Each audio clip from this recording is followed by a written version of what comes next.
CHP zihniyeti olduğu için zaten genelde belli yani.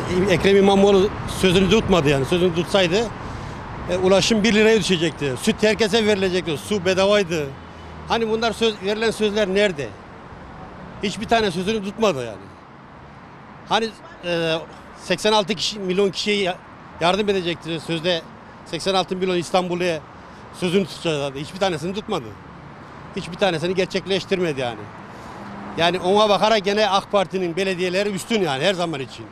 Bu madem Türkiye hepimizin, ulaşım biraz düşük olsun. Millet geçinemiyor zaten. Asgari ücret az. Yani mümkün olduğu kadar ulaşım düşük olsun yani. Ulan ne diyeyim ya, ne desek boş. Ne diyeyim? Artık akışına gidiyor yani. Bir tek ona değil ki her şeye zam var. Zam olmayan hiçbir şey yok. Mazotu düşürürlerse bu zamlar haksız olur. Önce mazotu, elektriği, suyu, doğalgazı düşüreceksin. Ondan sonra diğer zamlara itiraz edeceksin. Evet. Bu belediye başkanı olmadan önce hiç zam yapmayacağım dedi ama arka arkaya zam yapıyor. Bir şehirde bir gezme, bir yerlere git gel 20-30, 20-30. Yani bu insan bir de şunu söylemek istiyorum. Diyorum ki arkadaşım zabıta para vermiyor, polis para vermiyor, öğretmen para vermiyor, emekli vermiyor, dul vermiyor, yetim vermiyor, asgari ücretli veriyor. Sen ne diyorsun? Sana soruyorum hadi. Asgari ücretlisin hadi ver bakayım. Yani bunlara asgari ücretlilere yazık. Asgari ücretliye şey yapmasınlar, indirim yapsınlar. Bir tek öğrenciye indirim var 50 idi onu da 78 yaptılar. Olay bu. Başka ne söyleyeyim yani? Şimdi şunları söylemek istiyorum. Şimdi biz seçilmiş insanlar tarafından yönetiliyoruz. Vatandaşlar da seçilenleri vermiş olduğu vaatlere göre seçiyorlar. Yerel yönetimlerdeki yönetenler de vatandaşı en iyi refah seviyesine ulaştırmak için mücadele ederler. Ekseriyeti buna tabidir. Lakin şimdi günümüzde İstanbul Büyükşehir Belediye Başkanı seçilirken bir çeşit vaatlerde bulundu. İnsanların ulaşıma indirim yapacağını, ulaşıma zam yapmayacağını çeşitli vaatlerle İBB Başkanı seçildi halkımızın oylarıyla. Tabii ki seçildikten sonra seçimden önce söylediklerinin hepsini bir nevi unutmuş oldu. Nasıl unutmuş oldu? Biz bunları günümüzde birebir yaşıyoruz. Efendime söyleyeyim yani akbili tanımlama bile 5 liradan 13 liraya yükseldi. Bir arada %160 zam yapmış oldu. Sadece bu bir nedenlerden bir tanesi. Tabii buna ulaşımdaki zamlar, efendime söyleyeyim şu an öğrenci akbili 1,96 olması lazım. Tabii gelecek zamanlar ne kadar olacak bilmiyorum. Tabii ben bir öğrenci olarak tabii bunları söylüyorum. Bir vatandaş olarak bunları söylüyorum. Yani seçimden önce söylenenler seçimden sonra unutulduğunda işte günümüzde bu sıkıntılar yaşıyor. Efendime söyleyeyim ulaşım sorununu çözeceğim gibi vaatlerde bulundu. Görüyorsunuz ulaşımda sıkıntılar bitmiyor, otobüsler bitmiyor. Geçtiğimiz günlerde hatta ben de şahit oldum otobüs arızalarına. Bunun gibi çok sebepler var. Tabii vatandaşlarımız bunları görüyor. Vatandaşlarımız seçimden önce söylenenleri de seçimden sonra yapılanları da asla unutmuyor ve görüyor.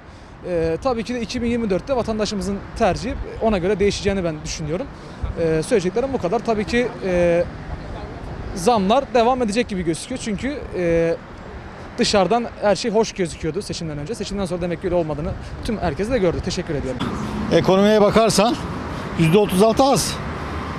Zeytinyağı olmuş %100. %100, %50 en azından olması gerekiyor. Yani adalet istiyorsanız. %30 normal yani. Az bile. İmamoğlu'nun bence yapabileceği artık pek bir şey kalmadı elinde. Sonuçta onun da bir bütçesi var. Bütçeyi de aştı mı olmuyor bence. Zarar etmiş oluyor. Yani yine İmamoğlu'nun bence yaptığı yine %36 yine az bir zam. Her şeye göre yani. Diğer ürünlere göre. Bakıyorsun mesela gıdaya %150'den fazla bir zam var. Diğerler %200 var, %250 var, hatta %300'ü olan var. Şu an geçen sene aldığın yağ kaç paraydı? 30-35 TL'ydi. Bugün bakıyorsun 150, 160, 170 TL 5 litrelik. Bunu da yani Türkiye'nin şu anki enflasyonu %70, %80 var. Son birkaç ay içerisinde. Toplu taşıma zammı hoş bir şey değil. Kalabalık bir kent. Zaten yoksul bir kent.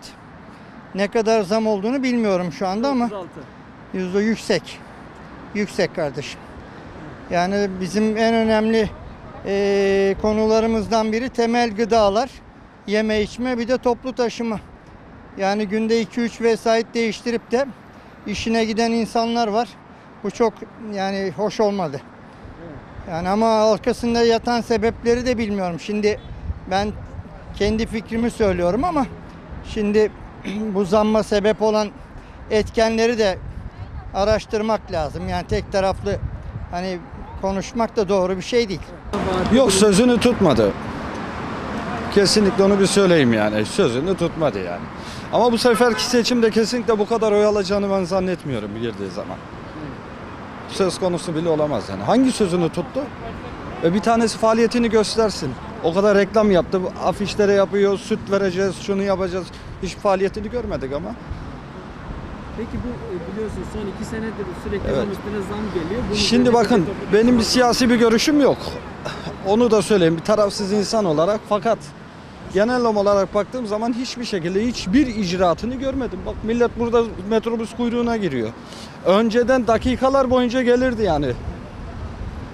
Özellikle öğrencileri konusuna da geldiğim zaman öğrencilere ücretsiz olacaktı. Ya hani öğrencilere ücretsiz? Onlara da zam yaptı. Nerede bunu kendisi söylüyordu ama bakın, YouTube'dan önceki konuştuğu bütün hepsi kayıtlı, doğru mu? Herkes izleyebiliyor bu eski videolara baktığı zaman. Hiçbir faaliyet yok ki. Benim ne demem, halk sadece bu benim derdim değil ki, bak o kadar vatandaş mağdur kalıyor. Söyleyebileceğim bu konuda hiçbir şey yok. Allah hidayet erdirsin yani. Çalışsın, düzgün çalışsın yani, yapabileceğim nokta bu. Sağdan soldan kredi çekmeyle onu aldım, bunu kapattım, üstünü. Yarın bir gün seçim olduğu zaman İmamoğlu'nun ne kadar açık verdiği bir sonraki belediye başkanı geldiğinde o zaman çıkar ortaya. Şimdi onu kimse bilemez yani. Teşekkür ederim.